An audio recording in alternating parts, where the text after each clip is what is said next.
Friends, मैं दिग्विजय चरण astrology के इस एपिसोड में आपका स्वागत करता हूं। आज मैं ये समझाऊंगा कि गज केसरी योग क्या होता है। किसी भी व्यक्ति के जन्मकालीन जन्म कुंडली में अगर चंद्रमा जहां बैठा है वहां से केंद्र में अगर बृहस्पति बैठ जाए तो इसे गज केसरी योग कहते हैं।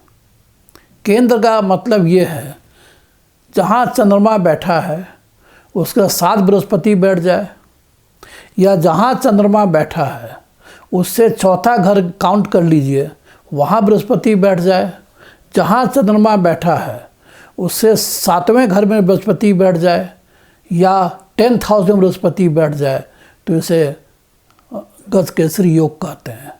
अर्थात जब चंद्रमा के केंद्र में बृहस्पति बैठेगा या चंद्रमा के साथ या चंद्रमा के बाद चौथे घर में या 7वें या 10वें घर में बैठेगा तो वो चंद्रमा पर अपना प्रभाव डालेगा।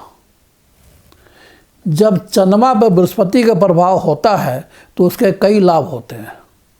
जब बृहस्पति अपना प्रभाव चंद्रमा पर डालता है तो उसके कई लाभ हैं। जीवन में तरक्की देता है, धन देता है। बृहस्पति संतान का कारक है, तो कई लाभ होते हैं।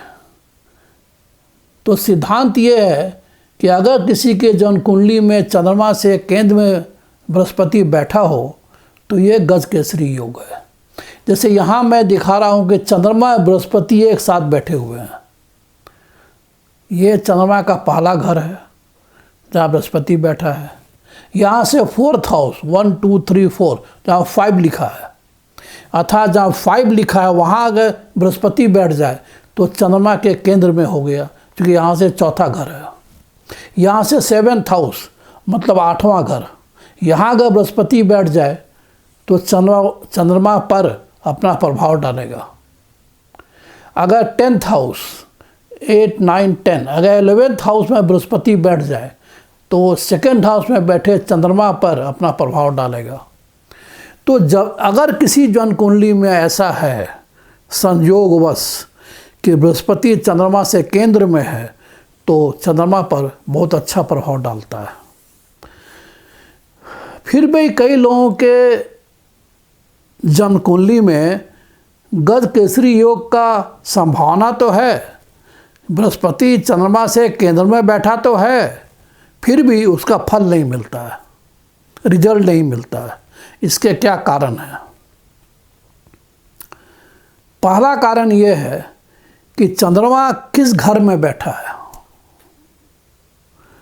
अगर चंद्रमा 3rd house 6th house 8th house और 12th हाउस में बैठा है, मैं रिपीट करता हूं, अगर चंद्रमा 3rd हाउस लगन से 3rd पहले घर से तीसरा, अगर चंद्रमा 3rd house 6th house 8th house और 12th हाउस में बैठा हो तो अगर बृहस्पति उसके केंद्र में आ भी जाए फिर भी गज केसरी योग का अच्छा परिणाम नहीं मिल पाता है, परिणाम चंद्रमा दे नहीं पाता है या बृहस्पति दे नहीं पाता है। दूसरा कारण ये है कि चंद्रमा कहीं नीच का ना हो। जैसे चंद्रमा अगर वृश्चिक राशि में है, अर्थात जहाँ 8 लिखा हुआ है, 8 का मतलब है वृश्चिक राशि, अगर चंद्रमा वृश्चिक राशि में है और बृहस्पति से केंद्र में बैठ जाए, अर्थात इसके साथ इसके बाद चौथा घर 7वां घर और 10वें घर में बैठ जाए, फिर भी गज केसरी योग का अच्छा परिणाम नहीं मिलेगा, क्योंकि चंद्रमा नीच का है। और तो यह कारण है। और चंद्रमा अगर उच्च का है तब तो यह प्रभाव मिलना ही मिल रहा है। जैसे चंद्रमा इस जन्म कुंडली में जहाँ 2 लिखा है वहाँ लिखा हुआ है तो चंद्रमा वृषभ राशि में है और वहाँ बृहस्पति भी है। यहाँ चंद्रमा वृषभ राशि में उच्च का होता है, जहाँ 2 लिखा है वहाँ चंद्रमा है, यहाँ चंद्रमा उच्च का है और साथ में बृहस्पति भी है, तो ये प्रभाव और बढ़ जाएगा। तो गज केसरी योग देख कर तुरंत खुश होने की ज़रूरत नहीं है। लोग जंप कर जाते हैं और कहते हैं परिणाम नहीं मिल रहा है। डिपेंड करता है चंद्रमा कहाँ बैठा है। अगर वो 3rd, 6th, 8th और 12th हाउस में बैठा है तो गज केसरी योग का परिणाम नहीं मिलेगा। अगर चंद्रमा नीच की राशि में बैठा है तो जैसे अगर वृश्चिक राशि में है तो परिणाम नहीं मिलेगा। और सबसे अच्छा परिणाम तब मिलता है जब चंद्रमा लगन से केंद्र में हो, अर्थात किसी जन कुंडली के पहले घर में चंद्रमा हो, चौथे घर में चंद्रमा हो, 7वें घर में चंद्रमा हो या 10th हाउस में चंद्रमा हो, तो ये अच्छा परिणाम देता है बृहस्पति के प्रभाव में। अगर चंद्रमा शत्रु राशि में बैठा है तो फिर उसका प्रभाव कम हो जाता है। जैसे चंद्रमा अगर शनि के घर में बैठा है तो भले ही उसे केंद्र में बृहस्पति है लेकिन इसका प्रभाव कम हो जाएगा। अगर चंद्रमा स्व राशि का है, अपनी राशि में बैठा है, तो फिर इसका प्रभाव बढ़ जाता है। अर्थात चंद्रमा की स्थिति क्या है ये देखना है। अगर चंद्रमा उच्च की राशि में है अर्थात वृषभ राशि में जहाँ 2 लिखा है, चंद्रमा स्व राशि का है वह जहाँ 4 लिखा है, तो इसका प्रभाव बढ़ जाता है। बृहस्पति अपना अच्छा प्रभाव डालता है चंद्रमा पे।